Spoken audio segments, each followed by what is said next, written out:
सुलह हुदैबिया के बाद आखिरकार मुसलमानों ने अपनी अटेंशन यहूदियों की तरफ की, क्योंकि यहूदी हर टाइम मुसलमानों के खिलाफ कोई ना कोई साजिश जरूर कर रहे होते हैं। खंदक की लड़ाई भी इन्हीं यहूदियों ने शुरू कराई थी। हुदैबिया से पहले इन पर हमला करना इम्पॉसिबल था, क्योंकि अगर मुसलमान इन पर हमला करने का सोचते तो मक्का वाले मुसलमानों पर हमला कर सकते थे। हुदैबिया की एग्रीमेंट के बाद मक्का वालों से 10 साल तक कोई लड़ाई नहीं होनी थी, तो यहूदियों से जान छुड़ाने का ये बेस्ट टाइम था। और यहूदियों का हेडक्वार्टर था खैबर। खैबर का किला पूरे अरब में सबसे ताकतवर किलों में से एक था।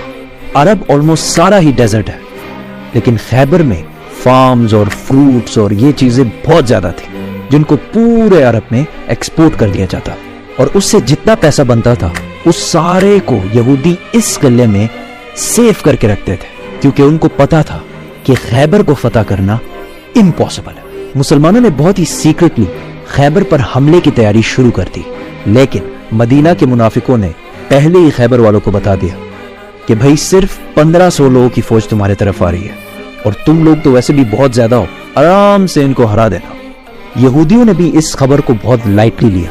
यहूदी एक दिन सुबह अपने खेतों पर काम करने निकले तो अचानक सामने मुसलमानों की फौज खड़ी थी, तो वो चीखने लगे कि मुहम्मद आ गया है, मुहम्मद आ गया है, और भागकर वापस किले में चले गए।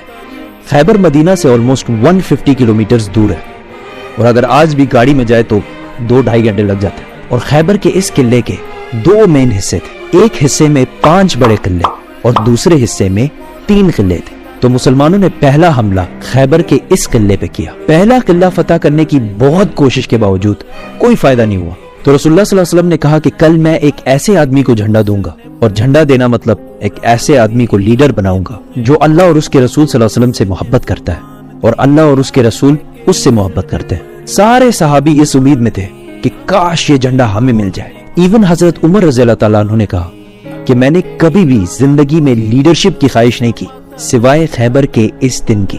रसूलुल्लाह सल्लल्लाहु अलैहि वसल्लम ने सारे बड़े उम्र के सहाबा छोड़कर झंडा सिर्फ 29 ईयर ओल्ड अली बिन अबी तालिब के हाथ में दिया। तो हजरत अली ने खुश होकर कहा कि मैं आखिरी दम तक इनसे लड़ूंगा, लेकिन रसूलुल्लाह सल्लल्लाहु अलैहि वसल्लम ने कहा टेक इट इजी, इनको इस्लाम की दावत दो। अगर एक शख्स भी तुम्हारी वजह से इस्लाम कबूल कर ले तो ये हमारे सारे ऊंटों से बेहतर है। हजरत अली रज़ियल्लाहु तआला अन्हु फौज लेकर गए और पहले किले पर हमला किया।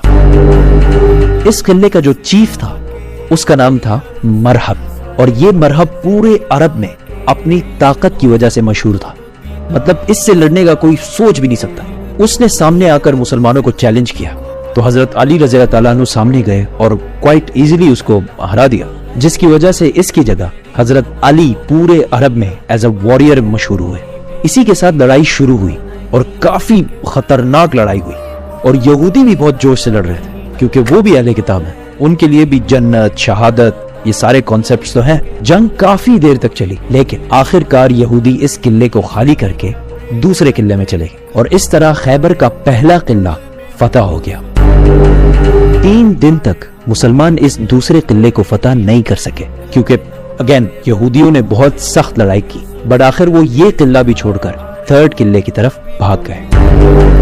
तीसरा किला भी बहुत दिनों तक फतह नहीं हो सका, और मुसलमान हैरान थे कि हमने तो इनके सारे खाने पीने के रास्ते बंद कर दिए, फिर भी ये बाहर आके लड़ क्यों नहीं रहे। कि एक दिन एक यहूदी जासूस जो मुसलमानों के लिए जासूसी करता था, उसने आके बताया कि खैबर के ये किले बहुत पुराने हैं, और यहूदियों ने इन किलों के नीचे सीक्रेट रास्ते बनाए हुए हैं, और इन रास्तों को यूज करके वो इस जगह से पानी किले के अंदर ला रहे हैं। तो मुसलमानों ने जाके वो रास्ता बंद कर दिया, और कुछ ही देर बाद यहूदी किले से बाहर निकल गए और मुसलमानों से लड़ने लगे। और जो भी सहाबा से आकर सामने लड़ता है तो उनके साथ क्या होता है। 3 किले फतह करने के बाद 4था किला भी मुसलमानों ने इसी तरह आसानी से फतह कर लिया, और यहूदी 4थे किले को भी छोड़कर 5वें और आखिरी किले की तरफ चले गए। 5वां किला फतह करना इम्पॉसिबल था, क्योंकि ये एक पहाड़ के ऊपर बना हुआ था, और जो भी इसके पास जाता यहूदी उसको तीर मार मार के भगा देते। इसीलिए यहूदियों ने अपने औरतों और बच्चों को भी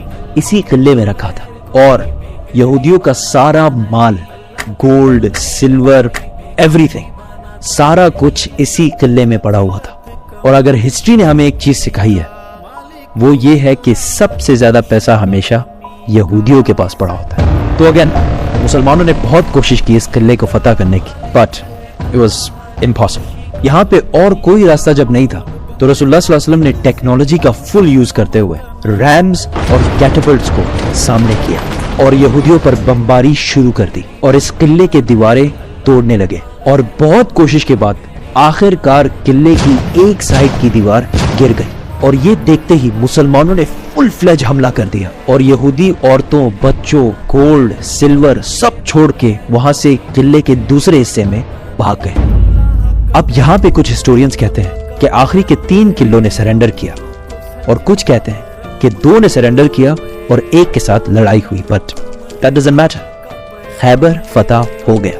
आखिर यहूदियों ने सख्त लड़ाई के बाद सरेंडर कर दिया और रसूलुल्लाह सल्लल्लाहु अलैहि वसल्लम ने इन सबको माफ कर दिया। लेकिन खैबर में जितना भी फूड और फ्रूट्स की प्रोडक्शन होती है उसका हाफ मुसलमानों को देना होगा, जिस पर यहूदियों ने खुशी से एग्री किया।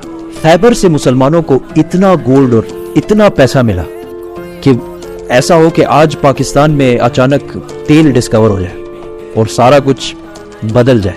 इवन हजरत उमर रज़ियल्लाहु ताला अन्हु ने कहा कि हिजरत के 7 साल बाद पहली बार खैबर में हमने पेट भर कर खाना खाया। जो मुसलमान मक्का से हिजरत करके मदीना आए थे उन सब ने अपने मदीना के भाइयों को पैसे वापस कर दिए। खैबर की इस जीत ने मुसलमानों को एक गरीब कम्युनिटी से अरब की सबसे पावरफुल और रिच कम्युनिटीज में से बना दिया। अब यहाँ पे एक क्वेश्चन है, अरब में इतने यहूदी आए कहां से और मक्का में तो एक भी यहूदी नहीं था, सारे यहूदी मदीना और इसके साइड साइड में क्यों रहते थे?